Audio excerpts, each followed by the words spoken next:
Have you ever met someone who genuinely enjoys being alone? Not lonely, not unhappy, not socially awkward, just someone who feels completely at peace in their own company. The person who doesn't mind spending Friday night at home. The friend who quietly disappears from the group chat for a few days. The one who secretly feels relieved when plans get canceled. Most people look at them and assume they're antisocial, but psychology suggests something much more interesting.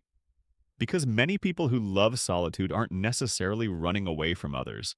They're running toward a feeling of safety. And that story often begins much earlier than most people realize. Think about childhood for a moment. One of the most important lessons a child learns is whether other people feel emotionally safe. When children are scared, upset, or overwhelmed, they naturally seek comfort from someone they trust.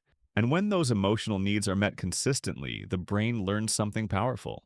People can be trusted. People can be a source of comfort. But what happens when that lesson develops differently? What happens when vulnerability is met with criticism? When emotions are dismissed? When asking for help repeatedly leads to disappointment? Over time, the brain begins adapting.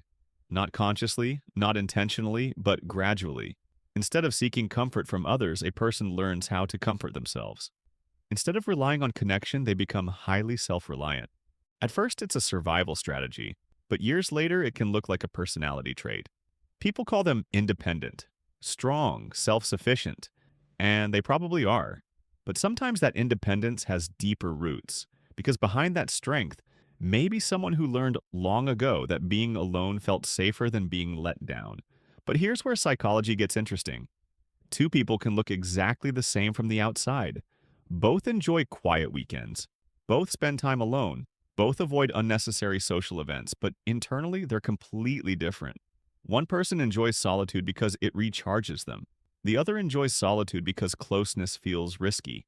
One is choosing solitude. The other is hiding inside it.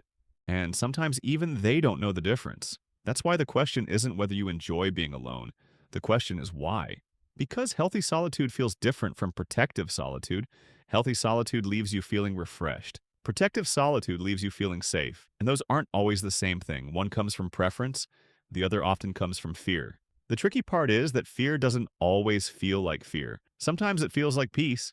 Sometimes it feels like independence. Sometimes it feels like telling yourself, I just don't need people. And maybe that's true. But human beings are still wired for connection. Not constant connection. Meaningful connection. The goal isn't to depend on everyone. It's to find a few people who feel emotionally safe enough that you don't have to constantly protect yourself around them. Because many people who prefer solitude don't actually dislike people. They enjoy deep conversations. They care about friends and family. They want connection.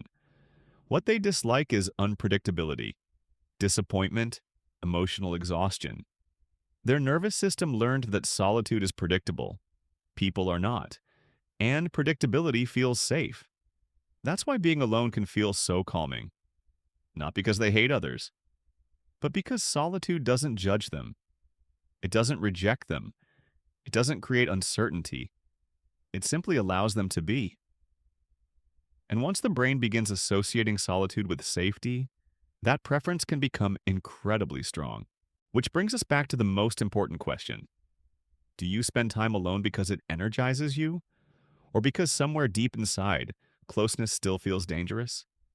Because the answer may reveal something important, not just about who you are today, but about the experiences that shaped you, and the parts of yourself that may still be asking for connection, even while choosing solitude. Because enjoying your own company isn't a weakness. In fact, it's one of the healthiest skills a person can develop. The challenge is making sure your solitude is a place you visit, not a place you hide. Because real peace isn't the absence of people. It's the ability to be alone when you want to be, and connected when you need to be.